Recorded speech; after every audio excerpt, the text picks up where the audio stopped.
नाशिक जळगाव मार्गावर चांदवडच्या हर्नूल जवळ hit and रनची घटना घडली असून अवैध दारू घेऊन जाणाऱ्या क्रेटा कारचा पाठलाग करणाऱ्या राज्य उत्पादन शुल्क विभागाच्या स्कॉर्पिओला धडक देऊन दारू माफिया फरार झाले।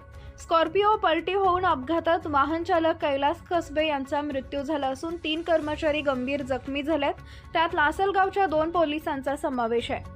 एका कारमधून अवैध दारूचा साठा घेऊन जात असल्याची गुप्त माहिती मिळाल्यानंतर राज्य उत्पादन शुल्क विभागाने पथकाने घोटी ते नाशिक, नाशिक ते मनमाड, मनमाड ते चांदवड असा पाठलाग केला। चांदवडच्या हर्नूल जवळ दारू माफियांच्या गाडीने राज्य उत्पादन शुल्कच्या गाडीला जोरदार धडक दिली, त्यामुळे गाडी पलटी होऊन अपघात घटनेची माहिती मिळाल्यानंतर नाशिक ग्रामीणचे पोलीस अधीक्षक, राज्य उत्पादन शुल्क विभागाचे अधीक्षक यांनी घटनास्थळी धाव घेऊन तपास सुरू केलाय। महाराष्ट्र क्रांती न्यूज साठी मुख्य संपादक प्रकाश बागुल, नाशिक।